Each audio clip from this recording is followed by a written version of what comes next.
Bismillahirrahmanirrahim. Assalamualaikum warahmatullahi wabarakatuh.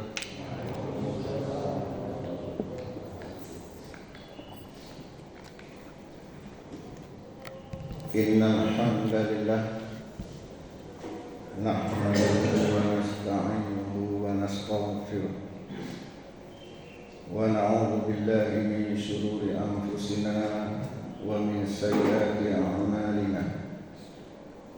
Man yahdihillahu fala mudilla lahu wa man yudlil fala hadiya lahu. Allahumma shalli wa sallim wa barik ala Muhammad wa ala alihi wa ashabihi ajma'in.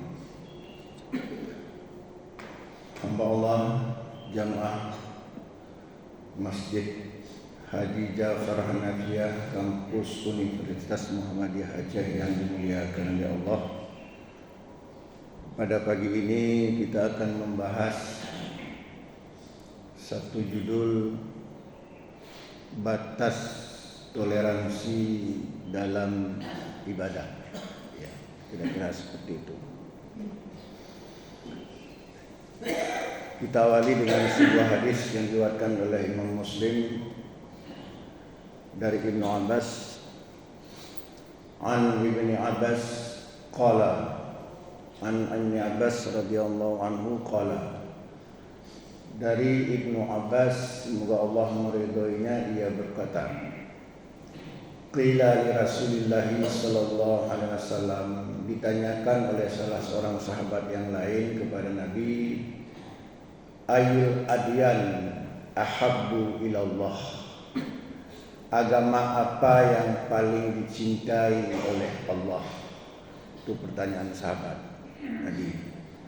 Faqala, Nabi menjawab, al-hanifiyatu as-samhatu, agama yang paling dicintai oleh Allah adalah al-hanifiyatu, hanif. Hanif ini kebanyakan jumhur ulama mengartikannya lurus, agama yang lurus, yang bertauhid. As-samhatu, samhah. Samhah ini juga diartikan sebagai toleransi. Sebagai toleransi. Jadi agama yang paling dicintai oleh Allah adalah agama yang lurus dan lapang dada, toleransi. Maka pagi ini kita akan membahas bagaimana kita bertoleransi dalam masalah ibadah. Hamba Allah, kita bertoleransi dalam ibadah, ya, itu harus kita fahami bahwa, ya, dalam beribadah di dalam ajaran Islam itu tidak boleh, ya, kita samakan dengan hal-hal yang bersifat muamalah. Ibadah itu bersifat tauqifiyah, berhenti pada dalil. Jika ada dalil, kita melaksanakannya. Jika tidak ada dalil, tidak boleh. Berbeda dengan muamalah, apalagi muamalah tertentu yang lebih bersifat keduniaan. Semuanya boleh kecuali ada dalil yang melarang. Al-aslu, asal daripada hal yang al-aslu fil muamalah, semuanya kulhum ibahah illa dalil tahrimu. Asal dalam masalah yang sifatnya muamalah semuanya boleh kecuali ada dalil yang melarangnya. Nah, misalnya contoh, jangan tanya boleh nggak kita makan es krim. Kan es krim nggak ada di zaman Nabi, boleh nggak? Tapi ditanya tuh, ada nggak larangan kita makan es krim? Ya. Oh, ternyata dalam es krim itu ada alkohol yang membuat kita tenggen. Nah, berarti ada larangannya. Hamba Allah. Jadi dalam masalah ibadah, ya, kita dibolehkan toleransi, tetapi dalam dua hal.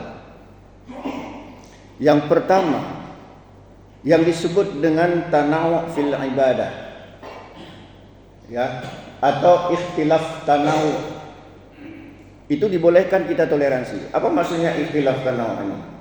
Artinya perbedaan ibadah di mana Nabi memang membolehkan.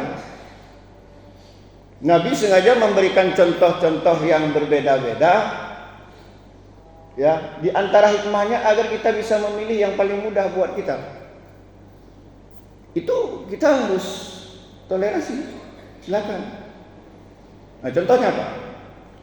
Misalnya ketika Nabi mengajarkan bagaimana cara mengangkat tangan saat kita takbir. Ada beberapa cara yang diajarkan oleh Nabi, semuanya boleh. Jadi jika ada salah satu memilih, ya, misalnya ada orang memilih salah satu, itu kita tidak boleh protes. Hanya karena kita sudah biasa mengerjakan yang lainnya. Contoh misalnya kita lihat dalam hadis yang diriwayatkan oleh Imam Muslim dan lainnya dari Ibnu Umar, kata Ibnu Umar, karena Rasulullah sallallahu alaihi wasallam idza qama lis-shalah, sesungguhnya Rasulullah sallallahu alaihi wasallam ketika mendirikan salat, ya, rafa'a yadayhi hatta takuna haswa mankibaihi summa kabbara fa idza arada ayyarka'a fa fa'ala dzalika. Nah, kalau kita lihat hadis ini, kata Ibnu Umar, Rasulullah sallallahu alaihi wasallam ketika mendirikan salat, maksudnya bertakbir, rafa'a yadayhi hatta takuna haswa mankibaihi summa kabbara. Rasulullah mengangkat tangannya dulu, bukan bertakbir dulu. Mengangkat kedua tangannya dulu setentang dengan bahu, baru bertakbir. Itu salah satunya. Yang kedua juga dari Ibnu Umar, kata Ibnu Umar, ra'aitu Nabi sallallahu alaihi wasallam iftataha takbira, ya, farafa'a yadayhi hina yukabbiru waj'alhuma haswa mankibaihi. Dalam hadis yang kedua ini diriwayatkan oleh Imam Bukhari dan lainnya, Ibnu Umar mengatakan, aku melihat Rasulullah sallallahu alaihi wasallam ketika membuka takbir, rafa'a yadayhi, ya, mengangkat kedua tangannya hina yukabbiru, sambil bertakbir, hatta yaj'aluma haswa mankibaihi, kemudian meletakkan kedua tangannya ini serta dengan bahu. Kita lihat sudah terjadi perbedaan. Kalau tadi duluan mengangkat tangan baru takbir, kalau sekarang bersamaan. Nah, coba kalau seandainya kita diajarkan hanya satu model saja, hanya biasanya kita bersamaan. Ketika orang misalnya, ya, duluan mengangkat tangan ketika takbir, yang salahnya, yang salahnya letaknya. Padahal itu toleransinya dimulaikan, tanawuf fil ibadah. Bahkan ada cara yang ketiga, sebagaimana dikatakan oleh sahabat Malik al-Huwairisi radhiyallahu anhu. Kata Malik al-Huwairisi, anna Rasulullah sallallahu alaihi wasallam kana idza kabbara, ya, farafa'a yadayhi hatta yuhadhiya bi udunaihi.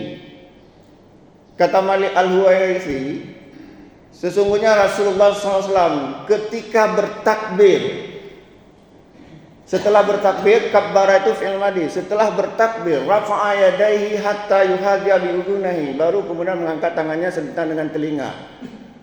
Kalau hadis ini mana duluan? Takbir dulu, baru mengangkat kedua tangan sentuhan dengan telinga. Boleh. Coba kalau kita misalnya tidak pernah mempelajari hal-hal seperti ini, ribut terus, nyatalah harus bersamaan, harus sentuhan dengan telinga diukur lagi harus pas. Mana ada pula ukur-ukur. Yang penting dia setentang saja. Ini ada juga ini harus pas nih. Oh. Jadi jangan kita mempersulit. Contoh lain, misalnya dalam masalah berpuasa saat dalam perjalanan, ya, ada seorang sahabat namanya Hamzah al-Aslami. Kata Aisyah, dia kathir fi siyam, sangat suka berpuasa.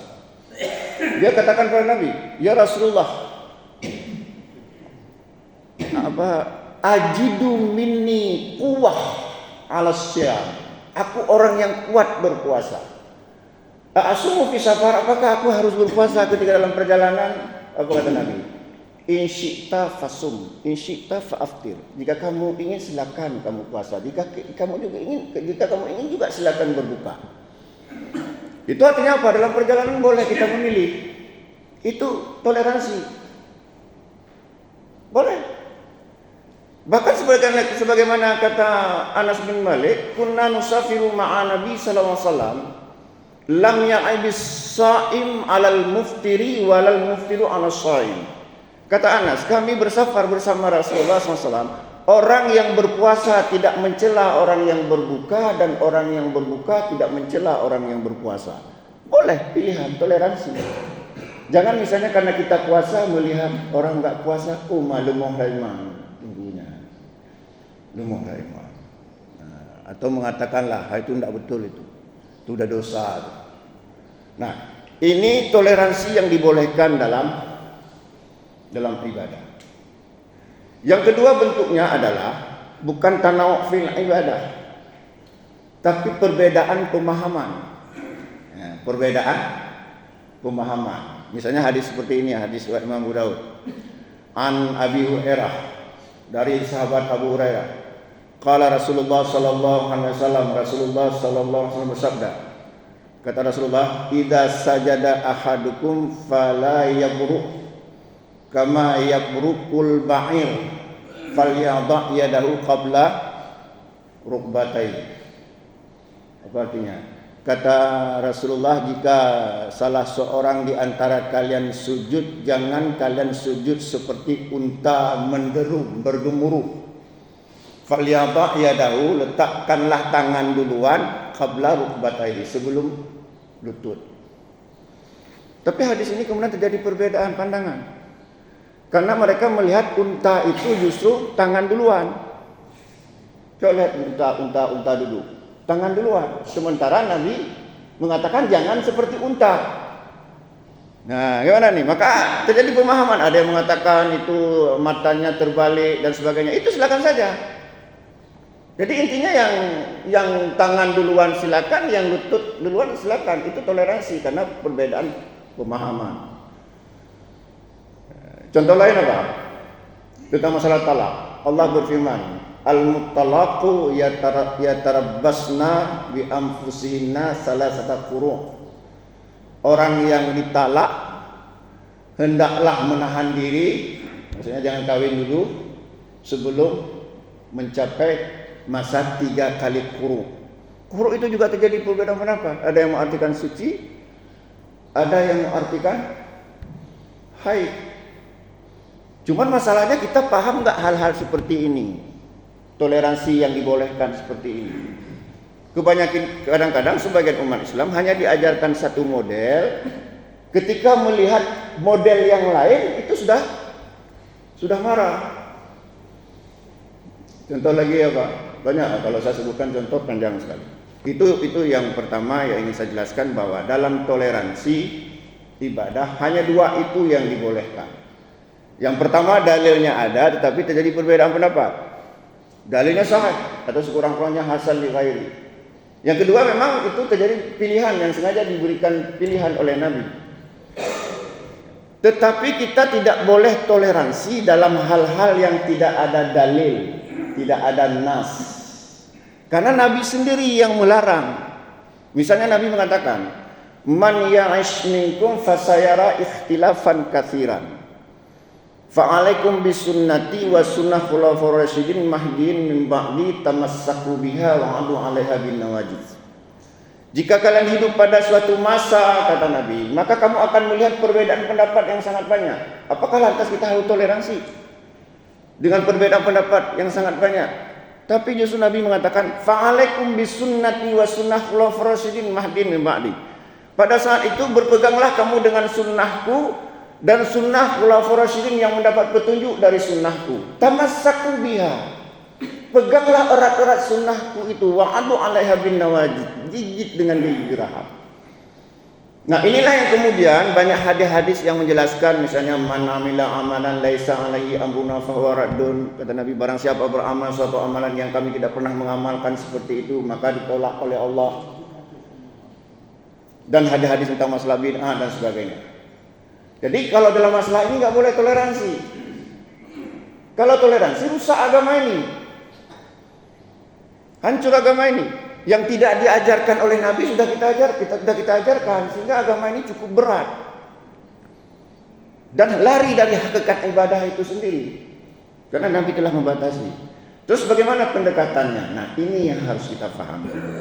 Kalau melihat hal-hal yang seperti itu, pendekatannya adalah pendekatan dakwah, bukan kekerasan. Jangan lantas kita bilang kamu sesat dan sebagainya. Enggak seperti itu. Kalau begitu apa fungsi dakwah?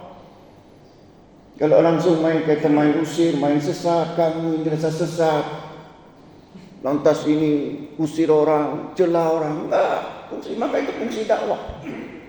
Banyak ayat-ayat yang menjelaskan keharusan seperti ini. Misalnya Allah berfirman, fa in tanaza'tum fi syai'in farudduhu ila Allah wa rasul. Jika kamu berbeda pendapat terhadap sesuatu dalam masalah agama ini, maka kembalikanlah kepada Allah dan Rasul. Maksudnya kembali kepada Al-Quran dan hadis. Tugas para ulama lah ya menyampaikan Al-Quran dan hadis serta kandungannya kepada mereka yang mereka tulis kemudian dalam kitab-kitab mereka. Di pendekatan dakwah. Cuman hamba Allah dalam kita berdakwah, kita harus pahami satu hal. Terkadang kita berdakwah harus melihat bagaimana orang yang kita dakwahkan tersebut, apalagi menyangkut masalah agama. Ya. Karena kadang-kadang orang menolak dakwah kita. Kenapa? Kita sampaikan, alah kalian kan orang Muhammadiyah gitu. Dibilang pula, kalian kan Wahabi. Tak apa Wahabi itu kita nggak tahu apa itu. Ini segala macam. Kenapa bisa seperti itu? Ini Allah jelaskan, orang seperti ini Allah jelaskan dalam surah Al-Baqarah ayat 74 yang bunyinya, "Tsumma qasat qulubukum min ba'di dzalik fahiya kal hijarah aw asyaddu qaswah." Kemudian hati kamu semuanya menjadi keras dan kerasnya itu seperti batu, bahkan lebih keras lagi daripada batu. Kita kalau ingin mendakwahkan hal-hal yang tidak bisa kita toleransi, kita harus melihat orang seperti ini. Kalau hatinya keras seperti batu, untuk apa kita dakwahkan? Yang ada jadi musuh. Ini seperti ini keras ini. Apa pun yang kita lempar itu tolak mental semua. Syahadat pun dia mental, nasihat pun mental. Keras. Terus bagaimana? Nah, ada caranya. Para ulama mengatakan hati menjadi keras itu karena dosa dan maksiat. Hati menjadi lembut itu karena ketaatan ibadah kepada Allah. Contoh misalnya, ketika orang sedang bermain judi, ya, lantas kita datang kepada mereka. Kita bilang, mungkin kawan kita, "Hai, friend, jangan main judi." Kira-kira bagaimana responnya? Itu kau oke mah? Pertanyaan kau, apalagi dia sedang kalah, marah. Kenapa? Karena dia sedang bermaksiat, hatinya keras, mental. Caranya bagaimana? Tunggu dia salat Idul Fitri. Kenapa salat Idul Fitri? Orang nggak salat pasti salat Idul Fitri. Pakon, nggak pakai baju kain sarung wadimor, gajah duduk, baju baru. Tunggu dia salat Idul Fitri misalnya. Setelah selesai salat coba bilang, "Hang on, betul sih anjing judi online." Bagaimana responnya? Sudah lebih menerima. Makanya jangan kita berdakwah dengan orang yang sedang berbuat bid'ah, itu nggak akan mempan. Orang sedang berbuat maksiat, berbuat syirik, berbuat bid'ah, nanti kita katakan syirik itu nggak boleh, marah dia. Tapi tunggu saatnya hatinya menjadi lembut. Yang paling mudah kita mendakwahkan itu orang yang hatinya buta. Ada nggak orang yang hatinya buta? Allah berfirman dalam surat Al-Hajj ayat 46. Fa innaha la ta'mal absar walakin ta'mal qulubul lati fis sudur. Tetapi sesungguhnya bukan mata yang buta, yang buta adalah hati yang di dalam dada. Cuman untuk memahami hati yang buta di dalam dada, kita harus memahami dulu buta matanya. Bagaimana orang yang buta matanya? Bisa nggak dia membedakan mana mana punya dia, mana punya orang, mana terang, mana gelap, enggak bisa. Mana jalan ke masjid, mana jalan ke WC, enggak tahu dia. Dia butuh apa? Tongkat, pembimbing. Butuh orang menuntun. Nah demikian juga orang hatinya buta. Dia enggak tahu apa itu sunnah, enggak tahu apa itu bid'ah, enggak tahu apa itu syirik, enggak tahu apa itu tauhid, enggak tahu halal haram. Maka orang seperti ini butuh apa tadi? Tongkat. Karena dia buta hati, butuh tongkat. Tongkat itu siapa? Nah seperti ini pengajian ini tongkat, dia mau dia. Kalau hati keras enggak. Nah sekarang kita lihat ternyata banyak orang yang hatinya buta, memang enggak tahu, maka butuh bimbingan. Butuh bimbingan kayak orang buta. Ini halal, ini haram. Nah itulah hamba Allah kira-kira ya. Karena pengajian kita di sini itu tidak lama, sekitar 30 menit. Ya, saya rasa sudah lebih dari. Ya, silakan Pak Ali. Assalamualaikum warahmatullahi wabarakatuh. Waalaikumsalam. Kalau buta 1, 2, 3, 4, 5 orang, 6, 7, 8, 9, 10 itu mudah, saya pikir. Mudah menyelesaikan seperti yang tadi katakan. Iya. Tapi kalau sudah buta satu kampung, gimana caranya itu? Contoh. Iya. Ini sedikit ada komentar sedikit. Dulu almarhum para Dalian, dekan Fakultas Tarbiyah dulu. Iya. Ini bertetangga. Dia memang menyesuaikan. Kadang Muhammadiyah, cara Muhammadiyah ibadahnya, kadang dengan cara lain disesuaikan. Suatu hari di bulan Ramadan, disuruh saya imam. Saya bilang saya tidak mau.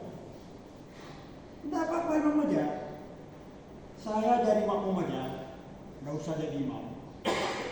Akhirnya apa? Dipaksa. Saya bilang boleh nggak pakai kunut? Oh boleh. Supaya orang tahu bahwa kunut itu tidak wajib. Nah itu katanya. Oke. Begitu saya jadi imam, pada hari itu juga di warung kopi itu sudah menyebar. Nyuka hebat masjidnya. Pakon hebat karena imam baru. Siapa imam baru yang Pak Ali? Nah, ketawa orang semua. Jadi para Daliani ada di situ. Jadi berdirilah Pak Daliani. Masih lebih hebat Pak Ali daripada kamu. Pak Ali nasuboh tan kunut, menyukah suboh tan kunut tan. Luar biasa. Terima kasih banyak. Jadi menurut saya, ya. ini sampai sekarang setelah salat itu sangat mengganggu saya. Bukan lagi sama dia berzikir itu bukan, tapi dalam bahasa Aceh. Lebih selamat ya Allah, tunggu ule titi. Itu, waduh. Jadi ya terpaksa lah setelah salat saya lari terus daripada ule titi. Nah ini gimana Om? Ya, saya rasa begini. Ini kan sama dengan kedatangan malaikat Jibril kepada Nabi. Nabi mengatakan yang bertanya lebih tahu dari yang ditanya. Ya demikian saja ya. Aku biqauli hadza fastaghfiru innahu ghafurur rahim. Wassalamualaikum warahmatullahi wabarakatuh.